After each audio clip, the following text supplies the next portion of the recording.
നാടൻ റെസിപ്പിയിലേക്ക് ഒരിക്കൽ കൂടി സ്വാഗതം. നാളെ ന്യൂ ഇയർ ആയതുകൊണ്ട് എല്ലാ വീടുകളിലും അപ്പമായിരിക്കും ഉണ്ടാക്കുന്നത്. അപ്പവും ചിക്കനും ഒക്കെ ആയിരിക്കും. അപ്പം ഞാനൊരു നല്ല റെസിപ്പി പരിചയപ്പെടുത്താനാണ് വന്നത്. നല്ലൊരു അപ്പത്തിൻ്റെ റെസിപ്പിയാണ്. അതെങ്ങനെയെന്ന് നോക്കാം. ഈ ഗ്ലാസ്സിൽ ഈ ഈ വലുപ്പത്തിലുള്ള ഗ്ലാസ്സിലാണ് ഞാൻ 2 ഗ്ലാസ് പച്ചരിയാണ് എടുക്കാൻ പോകുന്നത്.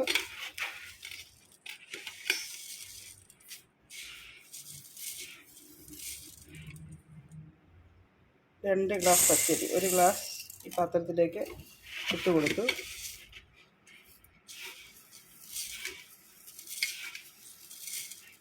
രണ്ടാമത്തെ ഗ്ലാസും ഇട്ട് കൊടുത്തു. അപ്പം 2 ഗ്ലാസ് പച്ചരി നമ്മൾ ഈ പാത്രത്തിലേക്ക് ഇട്ട് കൊടുത്തിട്ടുണ്ട്. പിന്നെ അതിലേക്ക് 1/4 ഗ്ലാസ് ഉഴുന്ന്.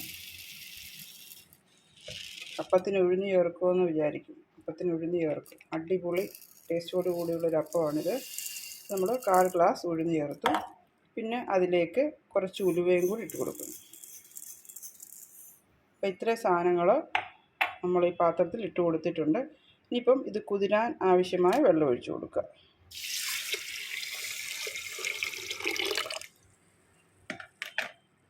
അപ്പോൾ ഇത് എല്ലാം കൂടി ഇളക്കി നമ്മൾ ഈ വെള്ളത്തിൽ കുതിരാനായിട്ട് വെക്കുകയാണ്. ഒരു 3-4 മണിക്കൂർ കുതിരാനായിട്ടുള്ള സമയമാണ്. അപ്പോൾ ഇത് കുതിർത്ത് കഴിഞ്ഞ് അരയ്ക്കുന്നത് എങ്ങനെയാണെന്ന് കാണിച്ചു തരാം. 4-5 മണിക്കൂർ കുതിർത്ത അരിയാണിത്. ഇത് നമുക്കൊന്ന് അരച്ചെടുക്കാം. ഇത് അപ്പത്തിനുള്ള മാവിന് വേണ്ടിയിട്ടാണ് ഇത് അരച്ചെടുക്കുന്നത്. അപ്പം അരിയും ഉഴുന്നും ഉലുവയുമാണ് ഇതിനകത്ത് ചേർന്നിരിക്കുന്നത്. അപ്പോൾ ഇതെല്ലാം ഒന്ന് അരച്ചുകൊണ്ട് വരാം. അരി ഉഴുന്നും ഉലുവയും അരയ്ക്കാൻ വേണ്ടിയിട്ട് നമ്മളൊരു ജാർ എടുത്തിട്ടുണ്ട്. അതിലേക്ക് ഈ അരിയൊക്കെ ഇട്ട് കൊടുക്കാം.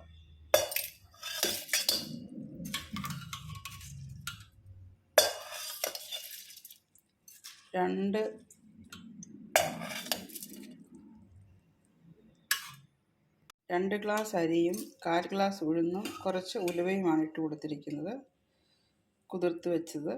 അതിലേക്ക് നമുക്ക് ലേശം ചോറിട്ട് കൊടുക്കാം. ഇത്രയാണ് ഇപ്പം അരച്ചെടുക്കുന്നത്. അതിലേക്ക് ലേശം വെള്ളം ഒഴിച്ചു കൊടുക്കാം. അരയ്ക്കാൻ ആവശ്യമായ വെള്ളം ഒഴിച്ചു കൊടുക്കാം. ഒരുപാട് വെള്ളം പാടില്ല. നല്ല തിക്കായിട്ടിരിക്കണം. ഇത് അപ്പത്തിൻ്റെ മാവാകുമ്പം അതുപോലെയാണ് ഇരിക്കേണ്ടത്. അപ്പം ഇതിൻ്റെ ഒരു പ്രത്യേകത എന്ന് പറഞ്ഞാൽ ഈസ്റ്റോ മറ്റുള്ള ഒന്നും തന്നെ ചേരുന്നില്ല. കെമിക്കൽ ഐറ്റംസ് ഒന്നും ചേരുന്നില്ല. അതുപോലെ തന്നെ പാവ് കാച്ചി എടുക്കുന്നുമില്ല. അപ്പോൾ നമുക്ക് ഇതൊന്ന് അരച്ച് എടുത്തുകൊണ്ട് വരാം. അപ്പോൾ ഈസ്റ്റും കെമിക്കലും അങ്ങനെയുള്ള ഒന്നും ചേരാത്ത, പാവ് കാച്ചാത്ത ഒരു അപ്പമാണ്, അപ്പത്തിൻ്റെ മാവാണ് ഇപ്പോൾ റെഡിയാക്കാൻ പോകുന്നത്.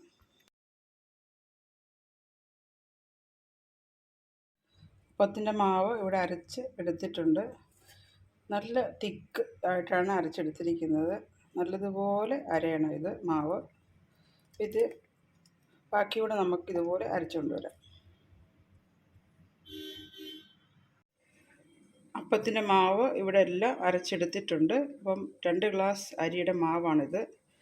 അതിലേക്ക് നമുക്ക് ജാറ് കഴുകിയ വെള്ളവും കൂടി ഒഴിച്ചു കൊടുക്കാം. ജാറ് കഴുകുന്ന എന്തിനാണെന്ന് വെച്ച് കഴിഞ്ഞാൽ ഈ മാവ് പുളിക്കുമെന്നാണ് പഴമക്കാർ പറയുന്നത്. എന്നിട്ട് ആ വെള്ളം ഒഴിച്ചു കൊടുത്തതിന് ശേഷം നമ്മൾ കൈ കൊണ്ട് തന്നെ ഇത് ഇളക്കി യോജിപ്പിക്കണം.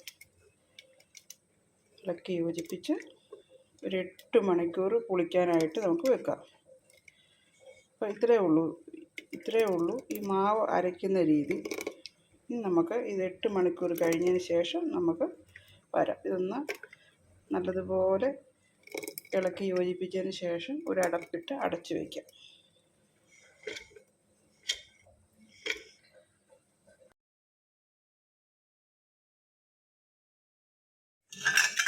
ഇത് നമുക്ക് ഒരു അടപ്പിട്ട് അടച്ചു വയ്ക്കാം. 8 മണിക്കൂറിന് ശേഷം നമുക്കിത് തുറന്നു നോക്കാം. അപ്പത്തിൻ്റെ മാവ് ഇന്നലെ അരച്ച് വെച്ചതാണ്.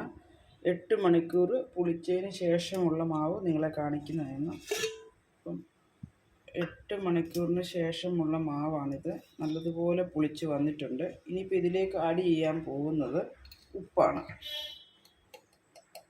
ആ മാവിന് എത്രമാത്രം ഉപ്പ് വേണോ അത്രമാത്രം ചേർക്കുക. നിങ്ങൾ എത്രമാത്രം മാവാണോ അരച്ച് വെച്ചിരിക്കുന്നത്. അതിനനുസരിച്ചുള്ള ഉപ്പ് ചേർക്കുക.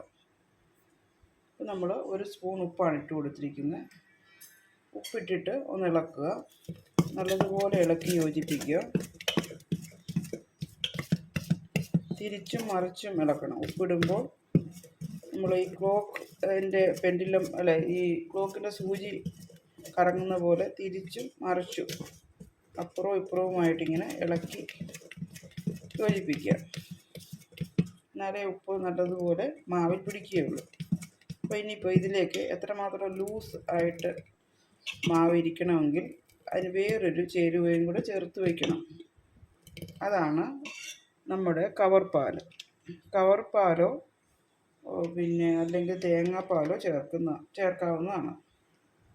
ഇപ്പോൾ ഞാൻ 2 ഗ്ലാസ് അരിയാണ് എടുത്തിരിക്കുന്നത്. അതിൽ 1/2 കവറ് നമ്മൾ മിൽമ പാലാണ് ചേർത്തിരിക്കുന്നത്. അപ്പോൾ അത് ചേർത്തിട്ട് നല്ലതുപോലെ ഇളക്കി യോജിപ്പിക്കുക. മാവിൻ്റെ ലൂസ് ഇത്രയുമാണ്. ഇതേപോലെ ലൂസായിരിക്കണം മാവ്. അപ്പോൾ നമ്മൾ മാവ് എല്ലാം റെഡിയായി കഴിഞ്ഞു. ഇനി നമുക്ക് അപ്പം ഉണ്ടാക്കുന്നത് എങ്ങനെയാണെന്ന് നോക്കാം. അപ്പം ഇത്രയും ചേരുവകൾ ചേർത്ത് ഇപ്പോൾ ഉപ്പും പാലും നമ്മൾ ഇതിൽ ഒഴിച്ചിട്ടുണ്ട്. ഇനി ഒരു അരമണിക്കൂർ റെസ്റ്റ് ചെയ്യാൻ വെക്കണം. അതിന് ശേഷമാണ് അപ്പം ഉണ്ടാക്കാൻ തുടങ്ങുന്നത്. അപ്പോൾ നമുക്കിത് കുറച്ച് സമയം റെസ്റ്റ് ചെയ്യാൻ വയ്ക്കാം. നമ്മൾ പാലൊക്കെ ഒഴിച്ച് അരമണിക്കൂർ റെസ്റ്റ് ചെയ്യാൻ വെച്ച മാവാണ്. അപ്പോൾ അത് നമുക്കൊന്ന് നോക്കാം. നല്ലതുപോലെ ഒന്ന് ഇളക്കി കൊടുത്തതിന് ശേഷം നമുക്ക് അപ്പം ഉണ്ടാക്കാൻ തുടങ്ങാം. അപ്പോൾ നമുക്കിനി ഇത് അപ്പച്ചട്ടിയിലേക്ക് കോരി ഒഴിച്ച് അപ്പം ഉണ്ടാക്കാം. അപ്പച്ചട്ടി ചൂടായി കിടക്കുകയാണ്. അതിലേക്ക് നമുക്ക് ഈ മാവ് ഒഴിച്ചു കൊടുക്കാം. 1 തവി മാവ് ഒഴിച്ചു കൊടുത്താൽ മതി. ഇത് നമുക്കിങ്ങനെ ഒന്ന് ചുറ്റിച്ചെടുക്കണം.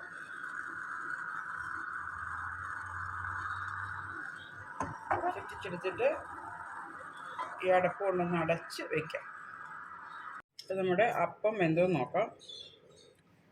അപ്പമൊക്കെ ഇവിടെ നല്ലതുപോലെ വെന്ത് ബബിൾസൊക്കെ വന്നിട്ടുണ്ട്. അപ്പോൾ ഇത് നമുക്ക് ഇത്രയും മൂത്താൽ മതി. ഇത് നമുക്കൊന്ന് ഇളക്കിയെടുക്കാം. ഒരു സൈഡിൽ നിന്ന് ഇളക്കി കഴിഞ്ഞാൽ ഇത് പൂർണ്ണമായിട്ടും വിട്ട് കിട്ടും.